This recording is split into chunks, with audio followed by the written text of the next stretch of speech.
छू ले हर ऊंचाई तू, किसने तुझको रोका है। बात कल कुछ और थी, फिर से आज मौका है। ये बंदिशें ये बेड़ियां तुझे न रोक पाएंगी। इरादों की शमशीर कर ये खुद ही टूट जाएंगी। तूने तो इतिहास रचा है अब तक अपने काम से। बनी है बनती रहेगी गाथाएं तेरे नाम से। अखंड तेरी शक्ति है प्रचंड तेरी काया। शिकस्त होकर चित्त पड़े जिसने भी अजमाया। चीर के फलक को तूने ध्वज ऊंचा लहराया है।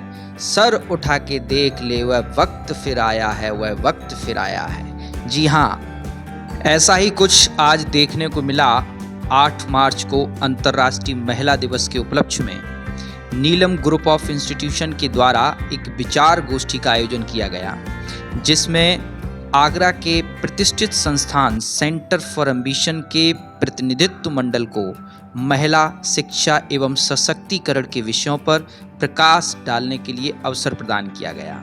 साथ ही सेंटर फॉर एम्बिशन संस्थान, जो कि सिविल सेवा क्षेत्र में एक अग्रणी संस्थान है, को करियर काउंसलिंग के लिए आमंत्रित किया गया। कोई ना कोई मातृशक्ति आपको ऐसी दिखाई देगी जिसने भारत में रहकर, दुनिया में रहकर एक अलग पहचान बनाई है, चाहे वो कोई सा भी क्षेत्र रहा हो। अगर हम खेल की बात करते हैं तो आज कोई सा भी ऐसा खेल नहीं है जिसमें मातृशक्ति ने अपना दमखम न दिखाया हो, अपना लोहा न मनवाया। अगर हम एथलीट्स की बात करते हैं तो दीपा कर्माकर का नाम सुना होगा आपने। अगर हम स्पोर्ट्स की बात करते हैं तो मैरी कॉम का नाम सुना होगा आपने। साइना नेहवाल का नाम सुना होगा आपने। तो स्पोर्ट्स में भी आपने ये साबित किया है कि आप अजेय हैं। कार्यक्रम में सेंटर फॉर एम्बिशन के प्रतिनिधियों के द्वारा छात्राओं के साथ संवाद किया गया। साथ ही साथ छात्राओं से संबंधित, महिलाओं से संबंधित विभिन्न पहलुओं पर परिचर्चा की गई, जिसमें लैंगिक असमानता, महिला सशक्तिकरण तथा आर्थिक पिछड़ेपन को लेकर बहुत सारे शंकाओं का समाधान प्रतिनिधियों के द्वारा छात्राओं के समक्ष किया गया। आए दिन अगर हम किसी मातृशक्ति को आगे देखते हैं तो दूसरी तरफ हमें दूसरी खबरें भी पढ़ने को मिलती हैं। हमारे देश में ऐसी व्यवस्थाएं हैं कि उन चीजों को कम किया जाए, लेकिन वो व्यवस्थाएं तभी संचालित हो सकती हैं जब उनका संचालन करने वाला, उन व्यवस्थाओं को देखने वाला जो है वो मजबूत होना चाहिए। आज भी न तो जन्म से पहले और न जन्म के बाद मातृशक्ति अपने आप को सुरक्षित महसूस करती है। व्यवस्थाओं में परिवर्तन कैसे लाया जा सकता है, समाज में परिवर्तन कैसे लाया जा सकता है, तो उसका एक ही जवाब होता है, एजुकेशन, शिक्षा। अगर हम इंडिया की लिटरेसी रेट देखते हैं, साक्षरता दर देखते हैं, तो महिलाओं की साक्षरता दर आज भी भारत में कम है कंपैरिजन पुरुषों की तुलना में। अगर हम जेंडर इक्वलिटी की बात करते हैं तो भी महिलाओं को वो समान अधिकार नहीं मिल रहे हैं जो कि पुरुषों को मिलते हैं हमारे समाज में। अगर हम सेक्स रेशियो की बात करते हैं, लिंगानुपात की बात करते हैं, तो भी हमारे यहाँ पर जो रिसेंटली रिपोर्ट है, डेटा है, उसके अकॉर्डिंग 943:1000 यानी 1000 पुरुष और 943 महिलाएं हैं। तो कहीं ना कहीं महिलाओं लिंगानुपात में भी कम है। तो इन सबके पीछे कारण क्या है? इन सबके पीछे कारण जो है वो सिर्फ है मानसिकता। जब तक समाज में बेटियों के जन्म पर बधाई नहीं मिलेगी, उनको अनचाही संतान नहीं समझना बंद होगा, तब तक ये जो गैप है ये बना रहेगा। हम सबको समझना है कि जिस तरीके से बेटे के जन्मदिन पे बधाई मिलती है, उसी तरीके से हमको बेटी के जन्मदिन पर बधाई मिले। और जब ये होना शुरू हो जाएगा तो आप ये समझ लीजिए कि ये जो इनइक्वालिटी है ये भी खत्म होती जाएगी। आप मेरी समझ से अब वो दौर है कि महिलाएं पुरुषों के बराबर आकर खड़ी हैं। किसी भी क्षेत्र में वो पुरुषों से पीछे नहीं है। कुछ साल पहले वो आर्म फोर्सेस में नहीं जाती थी, अब आर्म फोर्सेस में। वो प्लेन नहीं उड़ाती थी, आज वो फाइटर प्लेन उड़ा रही है। कोई ऐसा क्षेत्र ही नहीं जिसमें उन्होंने अपना लोहा ना मनवाया हो। अब मैंने कहा कि एजुकेशन बहुत इंपॉर्टेंट है। अगर एजुकेशन होगी तो ही व्यवस्थाओं में परिवर्तन होगा, मानसिकताओं में परिवर्तन होगा। और मानसिकताओं में जब परिवर्तन कब हो सकता है? जब एजुकेशन दी जाए। हर बेटी पढ़े, पत्नी पढ़े, परिवार में जो भी बच्चियां हैं उन सबको पढ़ने का मौका मिले। और जब वो पढ़ेंगी, शिक्षा से समझ विकसित होती है। और जब उनके अंदर समझ विकसित हो जाएगी तो वो भी पैरेलल हमारे खड़े हो जाएंगे। तो उनको मौका मिलना चाहिए, उन्हें आज़ादी मिलनी चाहिए कि वो किस क्षेत्र में जाना चाहती हैं। घर में लोग उनको ये ना बताएं कि तुमको ये करना है, वो खुद सोचें कि हमको ये करना है। जैसे लड़के से पूछा जाता है कि आपको क्या करना है, वैसे लड़की से भी पूछा जाए, बच्ची से भी पूछा जाए, बेटा आपको क्या करना है। उस पर अपना ना थोपा जाए। जब उसको वो आज़ादी मिलेगी तो निश्चित तौर पर वो हमारे पैरेलल खड़ी हो जाएगी। और यही हम लोग चाहते हैं। नेल्सन मंडेला जी उन्होंने कहा कि education is the most powerful weapon by which you can change the world. शिक्षा ही वो शक्तिशाली हथियार है जिससे आप दुनिया बदलने की ताकत रखते हैं।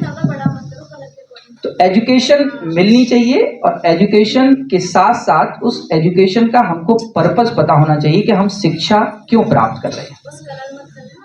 अगर हम ये डिसाइड नहीं करेंगे कि हमको ये कोर्स क्यों कर रहे हैं या हमको जीवन में क्या बनना है, जीवन में हम अपनी पहचान कैसे बनाएंगे।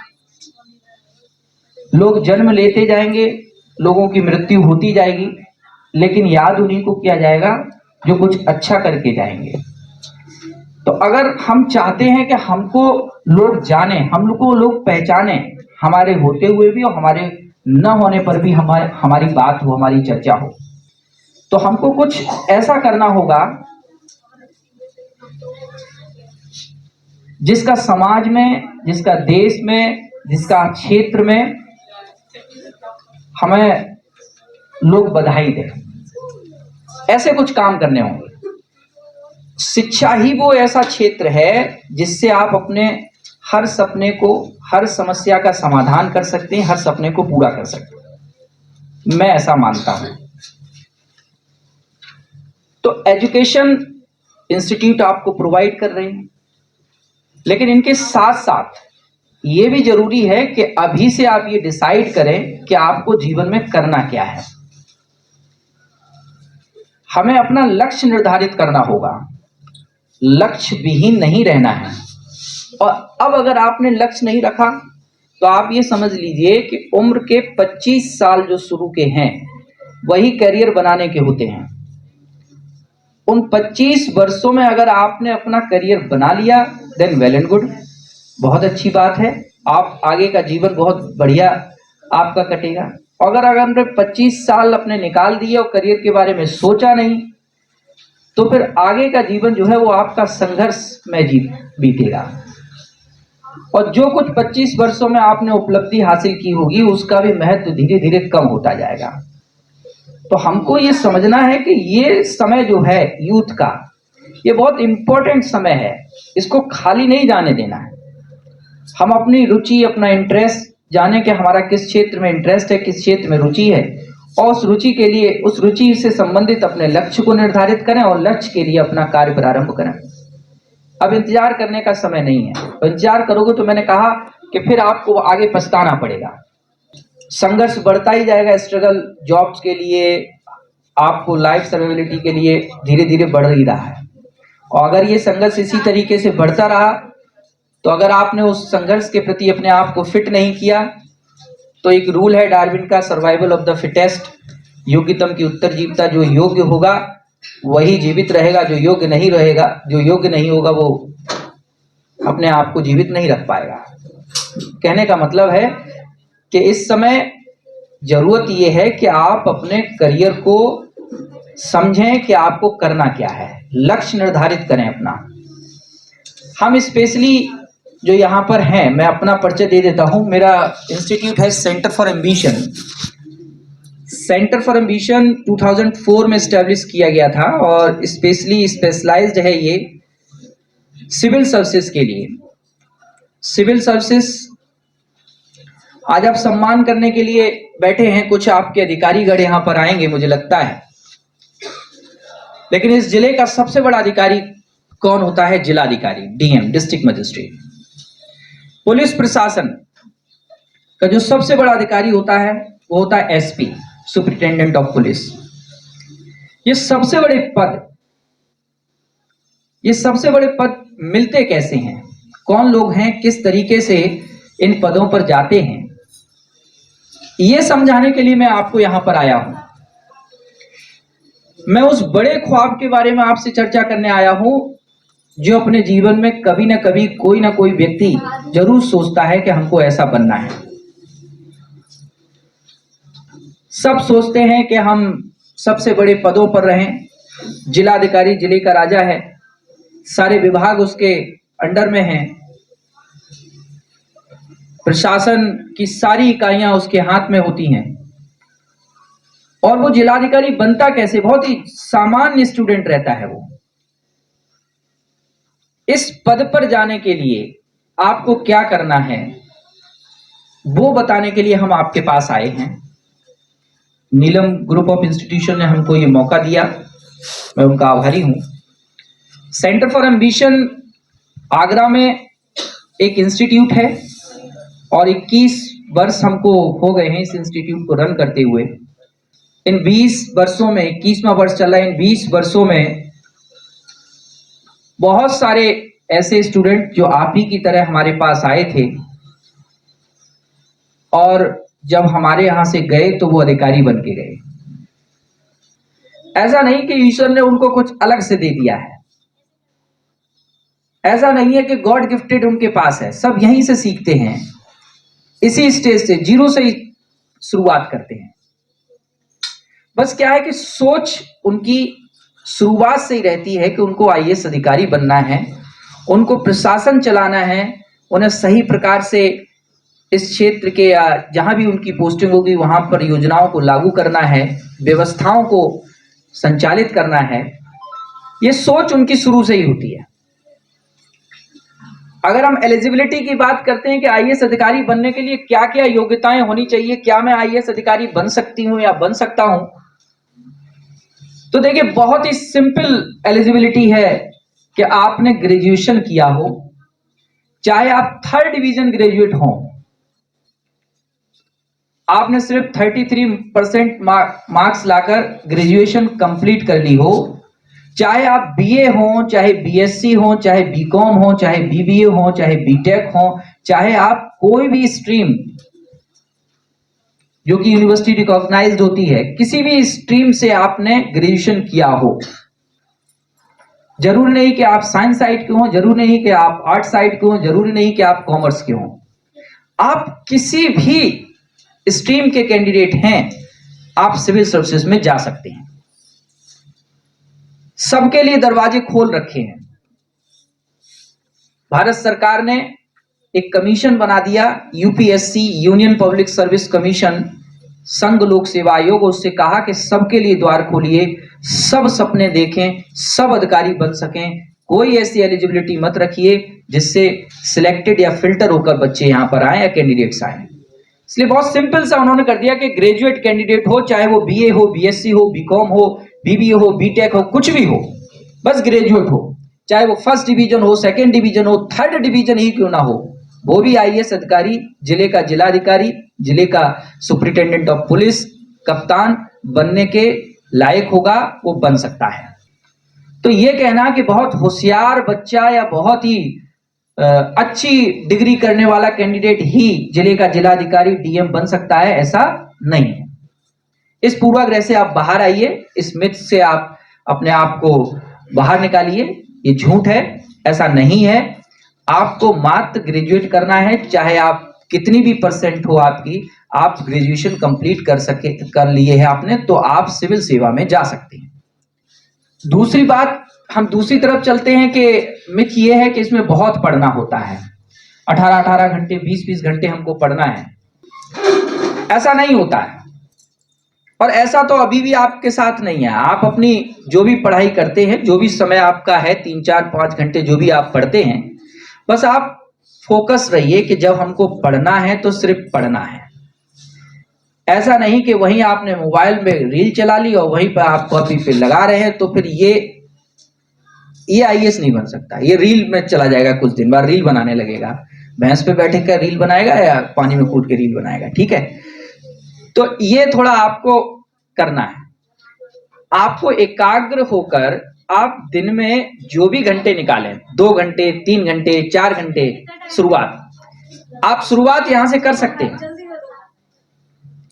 आप शुरुआत यहां से कर सकते हैं, और यही घंटे कब 8 घंटे में कन्वर्ट हो जाएंगे आपको पता ही नहीं चलेगा।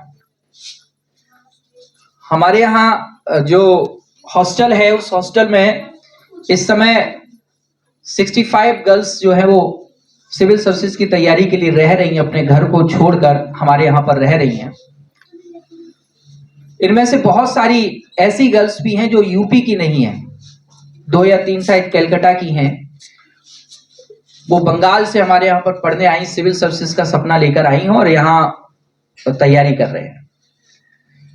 ये बच्चियां अपने घर को छोड़कर हमारे यहाँ पर रह रहे हैं। इसी तरीके से बॉयज हॉस्टल है, बहुत सारे बच्चे अलग अलग जिलों से, कोई पूर्वांचल से है, अलग अलग स्टेट से भी हमारे यहाँ पर आकर पढ़ रहे हैं। गर्ल्स एंड बॉयज हॉस्टल दोनों संचालित रहते हैं। तो यहां पर आपको बहुत नहीं पढ़ना है, बल्कि आपको पढ़ना है, ये सोचना है। आपने मान लिया, निकाल लिए कि 24 घंटे में से हमको 8 घंटे जो है वो अपने करियर को देने हैं, 8 घंटे हमको पढ़ाई के लिए निकालने, बाकी 16 घंटे आपके पास बचे। उस 16 घंटे में आप सोइए, खेलिए, जो भी रिश्तेदारी है उनके साथ बात करिए, कुछ भी करिए, कोई फर्क नहीं पड़ेगा। लेकिन ये 8 घंटे जो आपने सोचे, इनके साथ हमको पूरी तरीके से ये ध्यान रखना है कि ये 8 घंटे प्रतिदिन हमको अपने लिए निकालने हैं, अपने करियर के लिए निकालने हैं। यूपीएससी सिविल सर्विसेज में जो भी फीमेल कैंडिडेट हैं उनके लिए फ्री करता है, कोई पैसा नहीं लेता। देखिए, सर्वोच्च पद पर जाने के लिए भी, प्रशासनिक सेवाओं में सबसे बड़े पद पर जाने के लिए महिलाओं को, बच्चियों को ये रिलैक्सेशन दे रखा है कि उनसे किसी भी प्रकार की कोई फीस नहीं ली जाएगी। फॉर्म जब वो अप्लाई करेंगे तो कोई पैसा नहीं लिया जाएगा। ये यूपीएससी ने कर रखा है ताकि प्रमोट हो, बच्चियां भी जो है वो प्रशासनिक क्षेत्र में आगे आए। आज के यूथ जो भी 10+2 पास करके आते हैं, वो भी सिविल सेवा में 10+2 पास करने के बाद से ही तैयारी शुरू कर देते हैं। जो कैंडिडेट ग्रेजुएशन में हैं या ग्रेजुएशन कर चुके हैं, वो कैंडिडेट सिविल सेवा में एक बार आकर देखिए, आपको इससे अच्छा क्षेत्र नहीं मिलेगा, निराशा हाथ नहीं लगेगी। लेकिन सोचिए, जब हम सोचेंगे ही नहीं, अगर हम उन्हीं पूर्वाग्रह से ग्रसित रहेंगे तो हम आगे कोई काम नहीं कर पाएंगे। तो हमको सोचना है इस सेवा के बारे में, सिविल सेवा के बारे में। पश्चिमी उत्तर प्रदेश में प्रशासनिक सेवाओं में जो भी कैंडिडेट जाते हैं उनकी संख्या अभी थोड़ी कम है, जबकि अगर आप पूर्व में देखेंगे, बिहार वगैरह स्टेट से देखेंगे तो आप बहुत सारे कैंडिडेट जो है वो सिलेक्ट होते हैं। क्योंकि हमारे यहाँ के कैंडिडेट्स को अभी सही जानकारी नहीं है कि यूपीएससी कैसे क्वालिफाई करते हैं, कैसे आईएएस अधिकारी बनते हैं, कैसे जिलाधिकारी बनते हैं। सेंटर फॉर एम्बिशन इंस्टीट्यूट का यही पर्पस है कि आपको अवेयर करना, आपको जागरूक करना कि ये सेवा क्षेत्र है, इसमें आप अपने भविष्य को आजमाइए, अपने सपनों को देखिए। ये सेवा क्षेत्र एक ऐसा है जिसमें आपको कभी निराशा नहीं लगेगी। हाँ, हम चोटी पर चढ़ने की कोशिश जरूर कर रहे हैं, तो ये भी भरोसा रखिए कि चोटी पे नहीं चढ़ पाए तो पिंडी तो पार कर ही जाएंगे, है ना। और अगर आप सोचोगे कि हमें पिंडी पे ही चढ़ना, तो नीचे ही खड़े होके देखते रहोगे, टेढ़ा है पेड़, कैसा है ये, कैसे खिसक जाएंगे, है ना। तो सोच आप जब बड़ी रखोगे तो छोटे मोटे टारगेट तो जो है वो आपके इजीली पूरे होते रहेंगे। नकारात्मक चीजों से, नकारात्मक सोच से, नकारात्मक सोच रखने वाले लोगों से, मित्रों से हमको थोड़ी सी डिस्टेंस बना के रखनी है। जीवन हमारा है, करियर हमारा है, हमें विचार करना है, हम शिक्षित हैं, समझ विकसित है, तो हमें दूसरा क्या कह रहा है उस पर इतना नहीं करना, हमको अपने ऊपर भरोसा रखना है कि हम कर सकते हैं। क्योंकि अगर हम दूसरों की बात पर विचार करने लगे और दूसरों के बारे में सोचने लगे, तो फिर जैसा दूसरे चाहेंगे हम वैसा ही करने लगेंगे। तो इसलिए अपना लक्ष्य निर्धारित करिए। Centre for ambition civil services का जो इंस्टीट्यूट है वो आपका स्वागत करता है। आप आगरा के रहने वाले हैं, आगरा में आपका इंस्टीट्यूट है। 21 वर्षों से हम आपको सेवाएं दे रहे हैं, सिविल सेवा की तैयारी कर रहे हैं। गर्ल्स हॉस्टल भी है, बॉयज हॉस्टल, बहुत सारे बच्चे फतेहपुर सीकरी के रहने वाले हैं, वो हमारे यहाँ हॉस्टल में रहकर पढ़ाई कर रहे हैं। यहाँ पर अगर 50 लोग बैठे हैं, इसमें से अगर 2 कैंडिडेट भी हमारी बात को समझ पाए तो बहुत बड़ी बात हो जाएगी। अगर इस क्षेत्र में एक आईएएस ऑफिसर भी बन गया तो हर अखबार में उसी की फोटो दिखाई देती है आपको। आपने देखा होगा कभी कोई पीसीएस से आईएएस क्वालिफाई करता तो अखबार में सबसे पहले आता, लोग बधाइयों की भीड़ लग जाती है। अच्छा, कौन बताएगा कि पहली महिला जिन्होंने स्पेस में सबसे ज्यादा दिन रुकने का रिकॉर्ड बनाया, कीर्तिमान स्थापित किया? गर्ल्स में से बताओ। हाँ, सुनीता विलियम्स। अच्छा, ये बता दो कितने दिन का रिकॉर्ड है उनका? वो नहीं, 127 दिन 15 घंटे का उनका रिकॉर्ड है। बहुत बढ़िया क्वेश्चन का आंसर है। आजकल सुनीता विलियम्स के बारे में अपने न्यूज़पेपर में पढ़ा होगा। 19 मार्च को उनको, अभी वो स्पेस में ही हैं और वहां से नीचे आएंगी। काफी लंबे समय से, मुझे लग रहा है 4 से 5 महीने हो गए उनको वहां स्पेस में। इससे पहले भी वो स्पेस में गई थी, तो 127 दिन का एक बार में जाने का उनका रिकॉर्ड था। विश्व कीर्तिमान उन्होंने स्थापित किया था। ठीक है, तालियां बजा दीजिए इनके लिए। गिफ्ट बड़ा वाला दे दीजिए।